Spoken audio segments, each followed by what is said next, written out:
पर्यटन के विभिन्न आयामों में आपसी सहयोग को बढ़ावा देने के लिए उत्तराखंड और गोवा राज्य मिलकर कार्य करेंगे। दोनों राज्य पर्यटन के क्षेत्र में द्विपक्षीय सहयोग के माध्यम से संयुक्त कार्य योजना पर पर्यटकों की संख्या बढ़ाने और पर्यटन सुविधाओं के विकास में दोनों राज्यों के मध्य यात्रा सुविधा को बेहतर बनाने के प्रयास भी किए जाएंगे। इस संबंध में मंगलवार को मुख्यमंत्री आवास स्थित मुख्य सेवक सदन मुख्यमंत्री पुष्कर धामी और गोवा के पर्यटन मंत्री रोहन खोटे की उपस्थिति में समझौता हस्ताक्षर किए गए। समझौता ज्ञापन पर सचिव पर्यटन उत्तराखंड सरकार सचिन कुर्वे और गोवा के पर्यटन निदेशक सुनील अचिम्पिका द्वारा हस्ताक्षर किए गए। मंत्री पुष्कर सिंह धामी ने इस अवसर को ऐतिहासिक बताते हुए कहा कि ये पहल अन्य राज्यों को भी प्रेरित करेगी। आज गोवा से देहरादून की पहली डायरेक्ट उड़ान को इतिहास के पन्नों में दर्ज किया गया। इस सीधी उड़ान सेवा का लाभ दोनों राज्य के नागरिक भी उठा सकेंगे, जिससे दोनों राज्यों में पर्यटन को बढ़ावा मिलेगा। उन्होंने कहा कि प्रधानमंत्री नरेंद्र मोदी ने developing tourism in mission mode की बात कही है। आज यह एमओयू दोनों राज्यों को इस दिशा में एक और कदम होगा। गोवा और देहरादून के बीच यह सीधी उड़ान दोनों राज्यों के लोगों को यात्रा के लिए प्रेरित करेगी।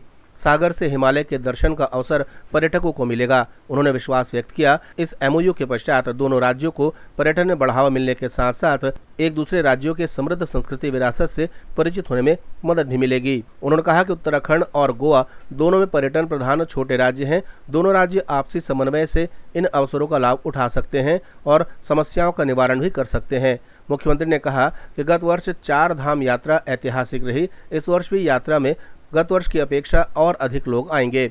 अभी तक 15 लाख लोग 4 धाम की यात्रा कर चुके हैं। मुख्यमंत्री ने कहा कि पर्यटन की दृष्टि से पूरा उत्तराखंड ही एक डेस्टिनेशन है। पर्यटन के साथ एडवेंचर टूरिज्म और अन्य पर्यटन गतिविधियों में भी प्रदेश में अनेक संभावनाएं हैं। पर्यटन की दृष्टि से विभिन्न क्षेत्रों को विकसित करने की दिशा में कार्य किया जा रहा है। मुख्यमंत्री ने कहा कि पर्यटन प्रदेश की आर्थिकी का मजबूत आधार होने के नाते पर्यटन क्षेत्र से जुड़े उद्यमी हमारे ब्रांड एम्बेसडर हैं।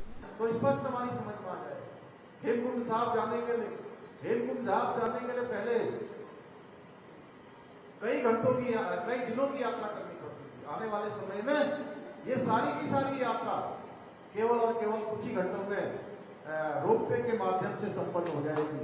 जो अस्वस्थ हैं, बुजुर्ग हैं, शारीरिक रूप से कमजोर हैं, उनके लिए भी यात्रा आसान हो जाएगी। इसी प्रकार से केदारनाथ जी की यात्रा, यानी कि हमारे जहां उत्तराखंड के सारे देव स्थान केदारखंड के हों या मानसखंड के हों, हम आदरणीय मोदी जी से प्रेरणा लेकर उनको एक मंदिर माला मिशन के नाम से एक कॉरिडोर के रूप में उनको विकसित करने का काम कर रहे हैं। उनको एक नया स्वरूप, उनके विस्तार का रूप देने का काम कर रहे हैं। ब्यूरो रिपोर्ट, जनता से रिश्ता।